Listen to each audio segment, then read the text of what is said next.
6월 13일 토요일 새벽 예배를 하나님 앞에 올려드리겠습니다. 오늘 우리에게 주시는 하나님의 말씀은 고린도전서 8장 1절에서 13절 말씀입니다. 우상의 제물에 대하여는 우리가 다 지식이 있는 줄을 아나 지식은 교만하게 하며 사랑은 덕을 세우나니 만일 누구든지 무엇을 아는 줄로 생각하면 아직도 마땅히 알 것을 알지 못하는 것이요 또 누구든지 하나님을 사랑하면 그 사람은 하나님도 알아주시느니라. 그러므로 우상의 제물을 먹는 일에 대하여는 우리가 우상은 세상에 아무것도 아니며 또한 하나님은 한 분밖에 없는 줄 아노라. 비록 하늘에나 땅에나 신이라 불리는 자가 있어 많은 신과 많은 주가 있으나 그러나 우리에게는 한 하나님 곧 아버지가 계시니 만물이 그에게서 났고 우리도 그를 위하여 있고 또한 한 주 예수 그리스도께서 계시니 만물이 그로 말미암고 우리도 그로 말미암아 있느니라. 그러나 이 지식은 모든 사람에게 있는 것은 아니므로 어떤 이들은 지금까지 우상에 대한 습관이 있어 우상의 제물로 알고 먹는 고로 그들의 양심이 약하여지고 더러워지느니라. 음식은 우리를 하나님 앞에 내세우지 못하나니 우리가 먹지 않는다고 해서 더 못 사는 것도 아니고 먹는다고 해서 더 잘 사는 것도 아니니라. 그런즉 너희의 자유가 믿음이 약한 자들에게 걸려 넘어지게 하는 것이 되지 않도록 조심하라. 지식 있는 내가 우상의 집에 앉아 먹는 것을 누구든지 보면 그 믿음이 약한 자들의 양심이 담력을 얻어 우상의 제물을 먹게 되지 않겠느냐. 그러면 내 지식으로 그 믿음이 약한 자가 멸망하나니 그는 그리스도께서 위하여 죽으신 형제라. 이같이 너희가 형제에게 죄를 지어 그 약한 양심을 상하게 하는 것이 곧 그리스도에게 죄를 짓는 것이니라. 그러므로 만일 음식이 내 형제를 실족하게 한다면 나는 영원히 고기를 먹지 아니하여 내 형제를 실족하지 않게 하리라. 아멘. 고린도 교회 안에는 아주 예민하고 실제적인 논쟁이 하나 있었습니다. 그것은 바로 우상에게 바쳐졌던 제물을 먹어도 되는가에 대한 문제였습니다. 고린도라는 도시는 수많은 이방 신전이 가득한 문화적 환경을 가지고 있었고 시장에서 유통되는 대부분의 고기는 먼저 신전의 제물로 바쳐졌다가 나온 것들이었습니다. 그러다 보니 성도들이 일상에서 고기를 먹는다는 것은 필연적으로 우상의 제물과 연결될 수밖에 없는 구조였습니다. 이 상황 속에서 고린도 교회의 일부 성도들, 즉 스스로 지식이 있다고 자부하던 이들은 한 가지 신학적 결론을 내리게 됩니다. 그들의 논리는 이랬습니다. 우상은 세상에 아무것도 아니다. 오직 하나님 한 분 외에는 참된 신이 없다. 그러므로 우상에게 바쳐졌던 고기 역시 그저 지나가는 음식일 뿐이며 우리가 그것을 먹는다고 해서 영적으로 더러워지거나 신앙에 아무런 타격을 입지 않는다라는 것입니다. 그렇게 아무런 거리낌 없이 우상의 신전에 앉아 식사를 즐기기도 했고 시장에서 고기를 사 먹기도 했습니다. 그들은 자신들의 이러한 행동이 믿음의 자유이며 복음을 올바르게 깨달은 자의 당당한 권리라고 생각하였습니다. 그러나 오늘 바울은 그들의 완벽한 지식과 확신에 경고의 말을 전하고 있습니다. 1절에서 바울은 이렇게 말합니다. 지식은 교만하게 하며 사랑은 덕을 세우나니. 여기에서 교만하게 하다라는 말의 원어적 의미는 숨을 불어넣어 풍선처럼 부풀어 오르게 한다라는 뜻입니다. 겉으로 보기에는 웅장하고 거대해 보이지만 실상은 그 속이 텅 비어있는 허영과 자기 과시의 상태를 묘사하는 단어입니다. 신학적으로 아무리 옳고 성경적으로 아무리 완벽한 지식을 가지고 있다 한들 그 지식에 사랑이 결여되어 있다면 그것은 영혼을 살리는 생명이 아니라 단지 자기 자신을 부풀려 홀로 서게 만드는 교만의 도구에 지나지 않는다는 것입니다. 고린도 교회 안에는 우상은 아무것도 아니라는 지식을 가진 자들만 있었던 것도 아니었습니다. 이제 막 이방 종교에서 개종하여 교회로 들어온 아직 믿음이 연약하고 지식이 부족한 약한 자들도 함께 공존하고 있었습니다. 그들은 우상을 두려워하며 살아왔던 습관이 남아 있었기에 신전에 앉아 아무렇지 않게 고기를 먹는 지식 있는 성도들의 모습을 보았을 때 큰 충격과 혼란을 겪게 되었습니다. 이들은 지식 있는 이들이 행하는 모습을 보면서 그들 역시 준비되지 않은 마음으로 우상의 재물을 먹게 되고 그로 인해 심한 죄책감에 시달리며 영적으로 실족하게 되는 것입니다. 지식이 있다는 자들의 눈에는 그 약한 자들의 모습이 답답하고 미련해 보였을 것입니다. 그러나 바울은 그 상황을 바라보며 지식 있는 자들을 향해서 11절에 이렇게 이야기합니다. 그러면 내 지식으로 그 믿음이 약한 자가 멸망하나니 그는 그리스도께서 위하여 죽으신 형제라.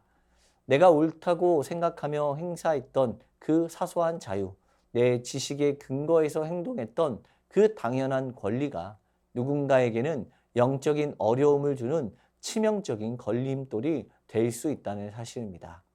내가 맞다는 것을 증명하기 위해 양보하지 않았던 그 작은 행동 하나 때문에 주님이 십자가에서 피 흘려 사신 고귀한 한 영혼이 처참하게 무너져 내릴 수 있는 것입니다. 우리 역시 신앙생활을 하면서 이러한 지식의 교만에 빠질 때가 얼마나 많이 있습니까?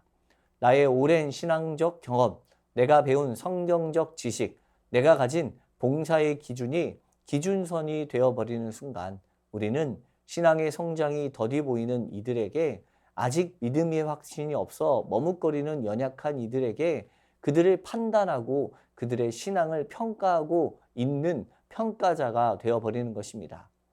기도는 이렇게 해야지, 예배의 태도는 이래야지, 성도라면 당연히 이렇게 헌신해야지 라는 나의 지식이 이제 함께 믿음의 길을 걸어가는 누군가에게는 도저히 넘을 수 없는 가혹한 문턱이 되고 양심을 상하게 하는 걸림돌이 되지는 않았는지 두려운 마음으로 살펴보아야 합니다. 성경이 말하는 참된 지식은 언제나 사랑이라는 통로를 통해서 증명됩니다. 하나님을 진짜로 사랑하는 사람은 내 지식을 자랑하며 타인을 가르치려 들지 않습니다. 오히려 그 지식을 가지고 형제의 연약함을 깊이 공감하며 그 영혼을 어떻게 하면 따뜻하게 세워줄 수 있을까를 고민합니다. 지식이 우리를 부풀려 나 자신을 자랑하려고 만든다면 사랑은 나의 어깨를 낮추어 공동체라는 아름다운 집을 함께 견고하게 지어가게 만듭니다. 그렇기 때문에 바울은 설교의 마지막 부분에서 이렇게 이야기합니다. 13절입니다. 그러므로 만일 음식이 내 형제를 실족하게 한다면 나는 영원히 고기를 먹지 아니하여 내 형제를 실족하지 않게 하리라. 사도 바울이 고기가 맛이 없어서 안 먹겠다고 하는 것이 아닙니다. 복음 안에서 고기를 먹을 수 있는 완벽한 자유와 권리를 가지고 있음을 누구보다도 잘 알고 있습니다. 그러나 바울에게는 내가 가진 지식의 자유보다 주님이 바치신 사랑의 의무가 훨씬 더 무겁고 소중하였습니다. 내 사소한 습관 하나가, 내가 누릴 수 있는 당연한 권리 하나가 단 한 명의 연약한 형제라도 넘어지게 만든다면 나는 내가 가진 그 권리와 자유를 영원히 포기하겠노라 라고 선언하는 것입니다. 이것이 바로 십자가를 통과한 성도의 진짜 성숙입니다. 참된 성숙은 내 주장이 얼마나 옳고 내 논리가 얼마나 성경적인지를 주변 사람들에게 증명해내는 능력이 아닙니다. 진짜 성숙은 타인의 연약함을 발견했을 때 그 연약함을 비난하거나 교정하려 들지 않고 내 자유와 권리를 스스로 제한함으로써 그들의 무거운 짐을 함께 짊어져 주는 것입니다. 나의 옳음을 주장하기보다 형제의 구원과 평안을 위해 내 권리를 기꺼이 내려놓는 자기 부인의 자리, 그 자리가 바로 예수 그리스도께서 걸어가신 십자가의 길입니다. 오늘 하루의 삶을 시작하면서 주님 앞에 겸손히 우리의 마음을 드릴 수 있기를 바랍니다. 내 옳음과 지식으로 누군가를 가르치거나 판단하려 했던 교만의 모습이 사라지고 바울의 전한 복음과 같이 그리스도의 은혜가 내 삶에 더욱 풍성히 자리 잡을 수 있도록 더욱더 겸손하게 성숙의 길을 걸어가길 소망합니다. 나의 당연한 자유와 권리가 혹시 공동체의 연약한 누군가에게 상처와 낙심이 되지 않도록 오늘도 십자가의 은혜를 바라보며 성령의 인도하심을 따라 살아가는 우리 삶이 되기를 축복합니다. 주신 말씀 기억하며 기도하겠습니다. 내 옳음보다 형제의 아픔을 먼저 살피는 따뜻한 사랑의 마음 부어 주옵소서. 나의 사소한 언행과 당연한 자유가 누군가를 넘어지게 하는 걸림돌이 되지 않게 하옵소서. 내 뜻과 내 권리를 주장하기보다 공동체의 덕을 세우기 위해 참된 자기 부인의 성숙함이 우리 삶 가운데 나타나게 하옵소서.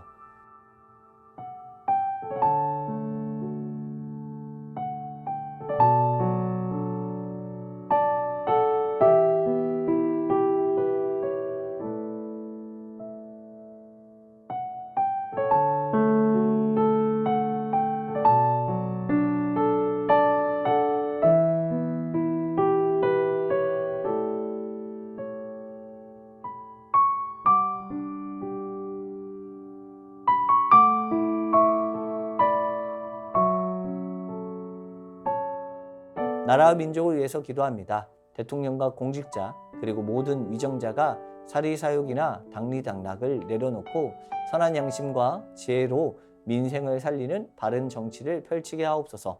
엄혹한 감시와 박해 속에서도 믿음을 지키고 있는 북한 지하교회 성도들에게 감당할 수 있는 힘을 주옵소서. 우크라이나와 중동 지역을 비롯하여 세계 곳곳에서 계속되는 전쟁과 참혹한 내전이 종식되게 하옵소서.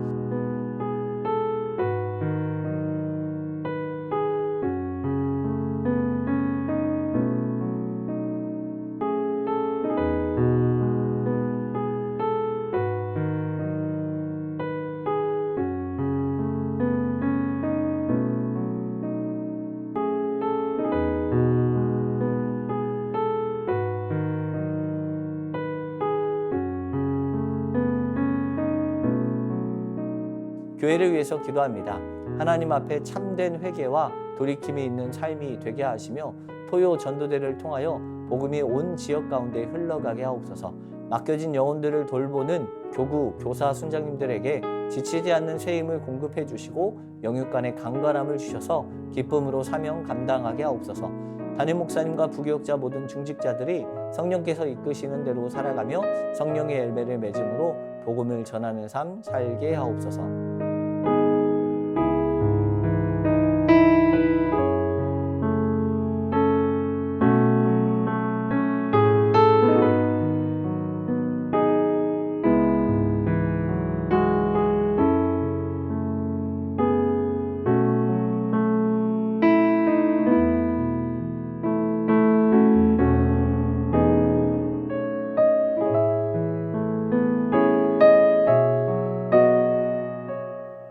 선교사님과 환우분들을 위해서 기도합니다. K국 연미족 정부흥 선교사님을 위해서 기도하겠습니다.